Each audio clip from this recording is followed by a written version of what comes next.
we can cut it out. Okay, so now we're recording. Okay, what are we gonna Kaitlin, do you wanna, Trevor, how about you start, because you're the moderator. Okay, so we have a story in the call today, or not today, but we're producing a story about anxiety in school. So we just thought it'd be helpful. We have a wide range of people here talking about stress and anxiety in school. We wrote a bunch of points on the board here, everybody here, besides myself. I wrote a bunch of points. Caitlin did, Daniel did, Mikki did. So, Kaitlin, I guess if you want to start with one of your points. I think I want to start with the fact that, we were freshmen. I will never forget, my mom would always, take notes because she was savvy that way. And she would, talk about how everybody, stresses that you get involved in the school and that you take honors classes, you take AP classes, you play sports, you do clubs, etc.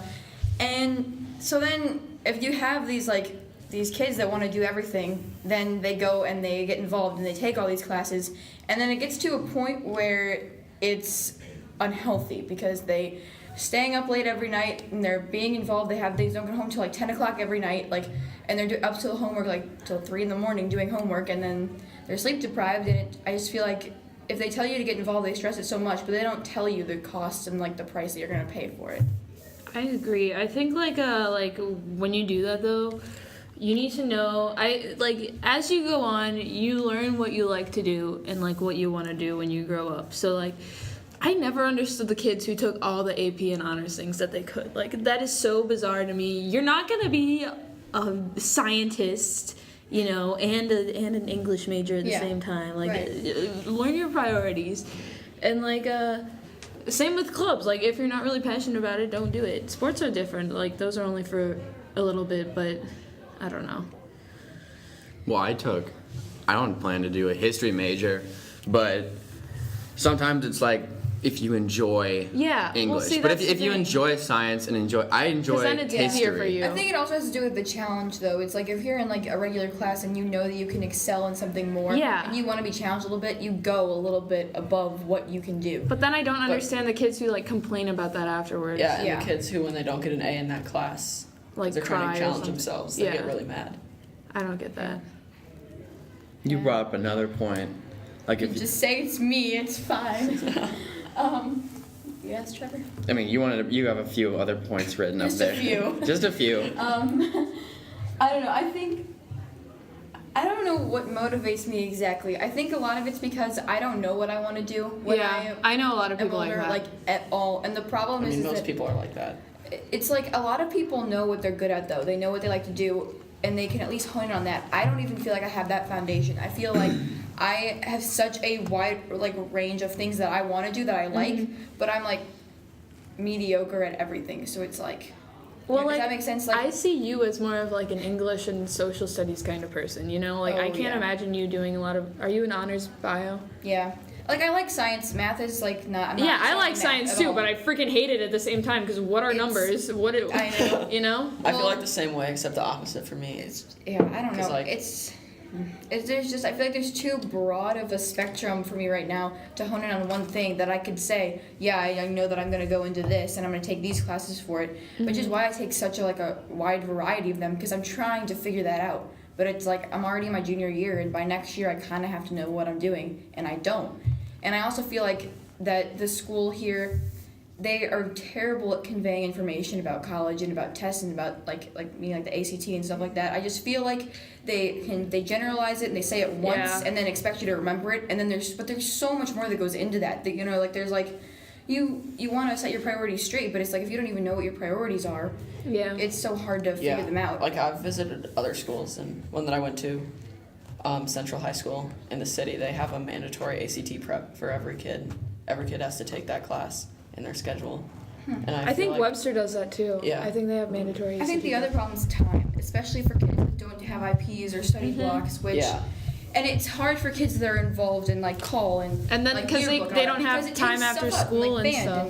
And you don't have time after school because you have activities, and before school, you want to get up any earlier. Probably you want to sleep. Yeah, exactly. Well, especially on days like today, yesterday, some of us can be here until 8:30. Yeah. And then today, we could be here until 6:30. Yep. And then you could be there like yesterday, there was the induction to some of the language honor societies, so you could be going to that. But it's just, I don't know. Yeah. And At the same time, I know like one of the points that Daniel brought up, like A's aren't everything. You can get a B once in a while. It's like, I think at the same time, like you cannot possibly go through high school and not experience stress, because that's just not how. Yeah. No. Yeah. That's just not how the We're real human, world we have is. to have stress, but But at the same time, it's like there's not gonna be a moment. I don't think there's gonna be a moment like in our adult lives where we don't feel stress, and I think that's just a part. right. I think get it's just a stressed part of out it. when I think about growing up because I know my stress will increase because, like, we've learned in personal finance yesterday or something that, like, 60% or 70 or some huge number is, like, everybody's, like, in debt, and I don't want to do that. But that's That's stressful. a problem in of itself. Yeah, but, like, thinking about all the stuff that you're going to go through as an adult, and you're already in over your head as a kid. Exactly. You know? I was gonna say that's the problem. It's like our age right now. It's like people are pressuring us outside of school to worry about our future. And this is we have supposed to be the prime of our youth. Like tell us like these are like the best years of your 20 life, was and supposed it's to be. and that you should like save for them. But it's like, Having a good time. can you really do that?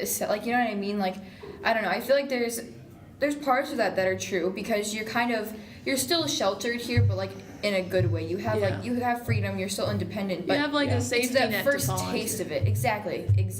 And I guess when you're older, like you don't have that foundation. Yeah. You have to kind of build your own. But it's still like, I don't know. It's still really stressful, and a lot of times I think that people definitely go overboard. Like there should be a limit, but it's I guess for me, like I've always just been like where I have to have everything done. Like I need to get everything done. Yeah. I have to like do everything, and that's just my mindset. And everybody's like, you need to quit things. You need to change how you think. And it's like I can't do that. Like it's easy for I you to just say started that, this year. but like it's Started doing that. like it's so hard. I can't. Like you could tell me like quit field hockey, quit lacrosse, quit choir, and I will like I'll accept what you're telling me to do, and then I know it'll benefit me, but I literally just can't do it. Like I just feel like I'm like so used to this routine of doing all this Yeah, stuff. like the expectations. Yeah, those that's the other problem. things It's set. It's like hard yeah, to you build this disappoint legacy them. for yourself. And even my parents are totally understanding about everything I do, and they feel like they should be helping me with everything I'm doing. They know that I'm stressed out, and they tell me like if you need to quit something, then do it. We're not expecting you to stay in it, but I just feel like I've already set my own expectations so high that if I'm gonna like screw up myself if I don't continue that. So Yeah. But you're also screwing up yourself by staying in all of them. thanks. Yeah, I know. But like back to Trevor's point about like staying out, like we get home at 8:30 on late nights for call, and a lot of other people don't get home till 5:30, and then with your 3-4 hours of homework, you're not getting your homework done until like late at night, and the later you go, the less efficient you are, and it just keeps building up. And like studies show that the later it is, the less efficient you are at stuff like homework. Like last night, for example, like I was working on some paper for English, and we had to present some of them today, and I went on my iPad to like look at it, and there was like random like stuff typed towards the end of it, and I realized it was because I fell asleep while I was typing it, and I literally just had random words just like typed there, and I was like, oh my gosh, this is horrible.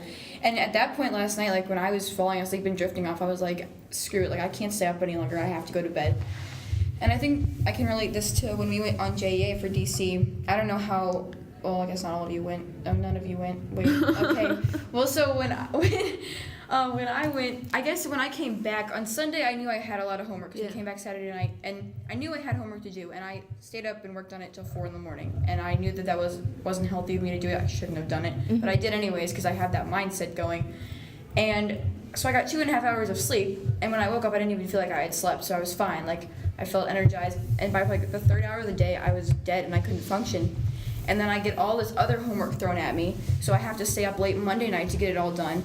And then they're telling me that there's these tests, and like, oh, it was on the calendar, so I'm not gonna give you a day. Like, it's like, why would you do that? Like, you knew that this trip was a school-sponsored thing. You know that I work hard in your class. So it's also like teachers cutting a little bit of slack every now and then. I mean, I feel like, I know that it's no excuse, but it's not like I went on like this like free reign vacation. Yeah, I was like going to California for 2 weeks. Yeah, exactly. Coming back from that, like I was stressed out because I had no idea what was going on. Yeah. But like, I feel like I got the same amount of homework as I would have if it was a 1-week trip, just because I wouldn't be there to learn a lot of the stuff. So like, it was fine, and I still had a good time, but I was still stressed out in the car because like, I didn't want to do the work. Right. I'm just a procrastinator, and Yeah. I want to do stuff that's fun before I do my real work. I think and that that's goes for a lot of people too. yeah, for sure. Even the people that seem like they're like on top of everything, like They just want to have fun. I have a question. yeah. I was saying you wrote down less motivation, and you've been talking about being motivated to finish everything, so I was just wondering why you wrote that down. I guess like especially this week, just because of like Sunday staying up so late, I've been running on like 10 hours of sleep for the past 3 days, and I feel like the more that I'm stressed out, the more homework that I get, I'm like looking on to the next day, like knowing that I'm gonna get a bunch more, and it just gets to the point where like I go home and I'm just like, You're done. I don't want to do this. Like I'm so burnt out that I have no motivation. I'm tired. I mean like it's just so hard to just keep going and going and going when you have no energy and you just keep doing the same thing over and over. It's so repetitive. It's like, I don't know. It's like you have to get caught up, but then you have to like go back to the present too. So you have your stuff now and the stuff in the past you still have to keep up with. Yeah. Mikki, you also brought up, if you want to go through any of your points up there. Well, my points are like less with schoolwork and they're more of like things that I like to do, or like guilt thing. Okay, my stress is about guilt. Like, for instance, I put paying people back. Like, I feel like stressed out because I need to pay you back, and I'm Well, like, okay, I that's different. No, but like, and then like other things, like I feel terrible because I take the honors and AP classes that like I really enjoy. Yeah. So history and French, for example, I love history and French, but I have C's. I have a C in French, and like I don't test well in history, and like I'm terrible at it, and I feel bad because I can tell my teachers and my parents are like rooting for me and stuff, but I just don't have any like feelings towards studying and whatnot, and then I feel guilty towards myself. Like, if you're gonna want to major in history, like, why don't you freaking study and whatnot? Well, I feel like studying's hard because you get home and you do all the homework that's Yeah. like due, and then you're like, I could study or I could sleep. Yep. Yeah. And That's like, exactly what happens. like I don't even know how to Studying- study. studying. I was like a reach kid in middle Yeah. school and Yeah. elementary school, and then I come here and like I never had to study before. I never had to study, and now I do, and I don't get it. I don't know how to do it. Even like back then, like I feel like there was like something different from studying then to studying now, because You have a now lot more help. It's just Now yeah. you're just thrown into the deep Back end. then, you definitely had a lot more help. They would give you like tips on how to do things. They would even give you like worksheets. Yeah. And that helped me because that was like that guideline. Because You that's had something that you can physically do and fill out Yeah. and Yeah. finish. especially with math. I find it so hard, and math is like one of my hardest subjects. That's why I'm not taking it anymore. It's so smart. But like I'm just in regular pre-calc, so like I'm not taking honors, and like it's hard for me. Like I just kind of like look at it as when I go to study. Like I like having that review packet. Like I like having questions to answer, because you can't just like go back and look at your worksheets. It's like literally you sit there and you stare at them. Yeah. You know, you have to be doing things.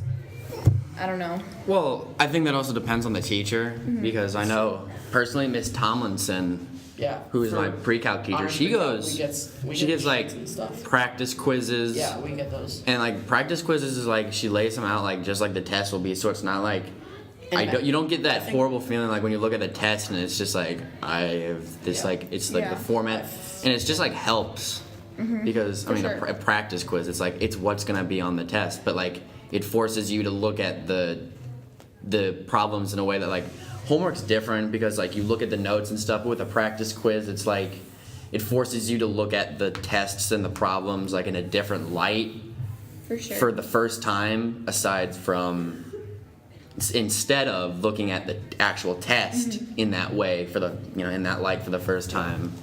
So it's like it's a two-part like it's teachers and students. Yeah. Everybody can be working together to like help each other out. And I'm not saying that some teachers don't do that. I'm just saying that like both parties could always do a little bit more. For sure. I would agree with you on that. I think one of the points that like I have is that like teachers assign too much at one time. And that doesn't go for every teacher or every class, and I understand that certain classes there's going to be more work, like, and you have to expect that.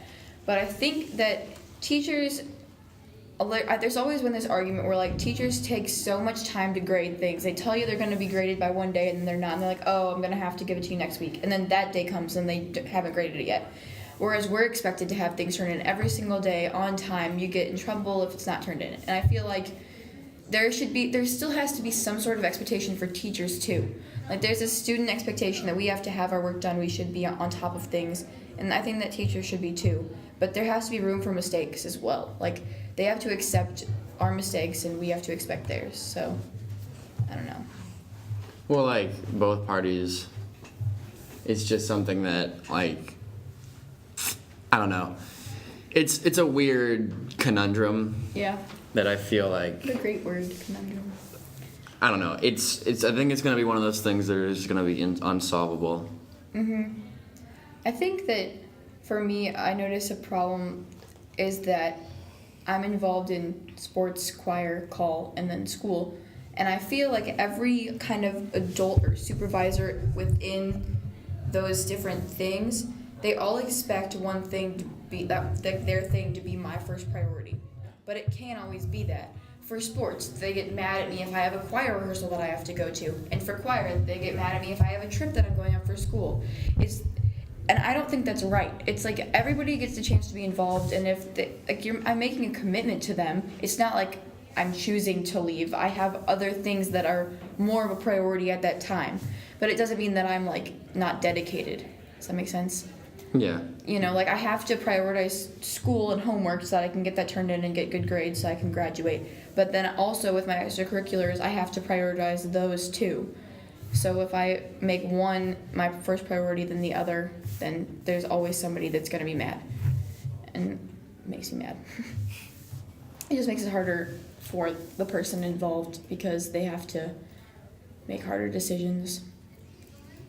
And this is where people would tell me, then just quit something, but I said I can't. It's not that easy. It's not. If anybody has any final points before we wrap it up? I don't know. I think I addressed everything I wanted to say. I think just that it can be, I think the people need to realize that it can really be too much, but that for the people that do a lot, it's not easy for them to just stop doing it. It's very hard to solve just because of like our college system. Mm-hmm. If our school decides to change, then we may not be accepted into the better colleges because we don't have all this different stuff that other kids have. For sure. And I think that it's like, I just feel like our expectations, at least for the kids that do overachieve, that strive to do really, really well, it's so much harder for them to succeed when there's all this pressure. But yeah, like Daniel said, I think it's pretty much unsolvable at this point, but it needs to be addressed. I don't think it should be ignored. You can't just ignore the problem itself. But is there really a solution? Because I don't think there is. It's kind of a rhetorical question, but Well, everybody can certainly read Abby's story for sure. when it comes out on the call. I have it right in front of me, and it's looking pretty good so far. With support from Mr. Gaither Ganem. We have a few quotes from him, lots of statistics. So it's definitely something to check out on the next call. So you can... Or on the website. It'll be on the website too. Yeah, all the stories that we post in print, we always post on the website at thekirkwoodcall.com, which obviously you are most likely on right now if you're listening to this podcast. Which is awesome. Go you. So yeah, you can check that out when it comes out. And does anybody know when this is supposed to distribute? I want to say that it comes out next week or the following week. Okay. It's supposed to come out like It comes out kind of like when the Turkey Day stuff is going on. Okay. So at the beginning of Turkey Day week. Heating up, just be ready. I feel like that's next week, right? 2 weeks. 2 weeks about. Next week is the last full week. Then probably. Okay. Yeah. So around 2 weeks from now, you can Yeah. go pick it up.